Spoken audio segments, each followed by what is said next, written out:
Wakil Wali Kota Administrasi Jakarta Timur Iin Mutmainah menghadiri rapat akselerasi data kerawanan TPS, optimalisasi pengamanan TPS, dan gudang logistik KPU dalam rangka pengamanan pemilihan umum pemilu 2024 di markas Polres Metro Jakarta Timur, Kelurahan Balimester, Kecamatan Jatinegara. Wakil Wali Kota menjelaskan kegiatan diinisiasi oleh Kapolres Metro Jakarta Timur, Kombes Nicholas Ari Lilipali, dalam mengakselerasi data guna mensukseskan pemilu 2024 yang damai, jujur, dan adil. Selain itu, dalam pengamanan pelaksanaan pada masa kampanye, masa tenang, hingga pada waktu pencoblosan. Hari ini kita semua hadir di Polres Metro Jakarta Timur. Pak Kapolres menginisiasi kegiatan rapat akselerasi dan koordinasi Forkopimko. Tentu ini menjadi hal penting bagaimana kesiapan kita secara umum, karena di sini hadir seluruh komponen, baik dari jajaran Polres, jajaran Kodim, TNI, dan juga tadi ada dari Danlanut, dan kemudian juga pastinya jajaran pemerintah kota. Tingkat kota, tingkat kecamatan, dan kelurahan hadir di tempat ini dan merupakan salah satu bukti bahwa kesiapan kita harus perlu dilakukan evaluasi ataupun kesiapan data yang perlu kita rumuskan, khususnya terkait pengamanan. Jadi hari ini memang agendanya Pak Kapolres ingin memastikan bahwa kesiapan pengamanan di TPS ini telah kita lakukan dengan sebaik-baiknya dengan koridor aturan, dan juga memastikan personil yang ada di lokasi tersebut. Karena dengan kesiapan jumlah personil secara umum memang jumlah dari aparat sendiri kan memang terbatas, sehingga kita harus menggunakan ataupun memberdayakan juga dari unsur masyarakat yang disebut dengan Linmas. Ya, setiap TPS ada 2 orang per TPS Linmas. Nah, Linmas ini nanti akan diberikan limtag khusus oleh KPU, dan hari ini adalah hari pendaftaran terakhir untuk menjadi Linmas di TPS-TPS yang ada di Jakarta Timur.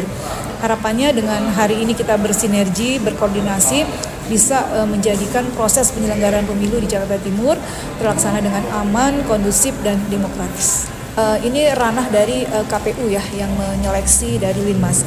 Tentu kalau dari unsur pemerintah kota atau wilayah, kecamatan, kelurahan, kita juga harus mengetahui nanti nama-nama yang akan terpilih menjadi Linmas. Tentunya kita harapkan mereka netral. Satu ya, kita pastikan mereka netral. Langkahnya apa? Pak Lurah, Pak Camat harus komunikasi dengan RT, dengan RW, karena yang paling tahu masalah dan potensi konflik adanya di RT dan RW. Ada 2 hal penting yang harus kita jagakan dari Jakarta Timur atau pemerintah kota. Yang pertama, TPS rawan konflik dengan mengikut kepada kejadian sebelumnya, atau mungkin di daerah pemukiman padat penduduk atau di klaster area tertentu seperti di rusun, apartemen, kemudian di lapas ya. Dan yang kedua, faktor bencana, misalkan terjadi lokasi yang dimungkinkan rawan banjir. Nah, ini juga menjadi potensi perhatian khusus dari pemerintah kota.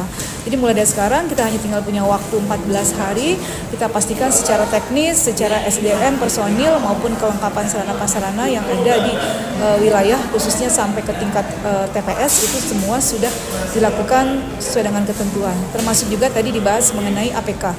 Bagaimana APK ini menjadi perhatian kita nanti menjelang hari tenang.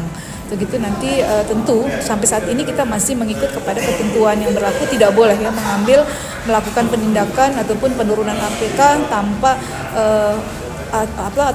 dilakukan dasar ketentuan, karena APK ini yogianya adalah partai politik yang harus melakukan penataan atau penertiban langsung. Nah, kami tentu dari pemerintah kota nanti bersama Bawaslu mengawal sampai dengan detik hari menjelang hari tenang. Nah, itu baru menjadi tugas Satpol PP, dan hari ini kita juga petakan jumlah Satpol PP yang nanti akan bertugas di dalam pengamanan di TPS. Tim Liputan Kominfo Jakarta Timur melaporkan.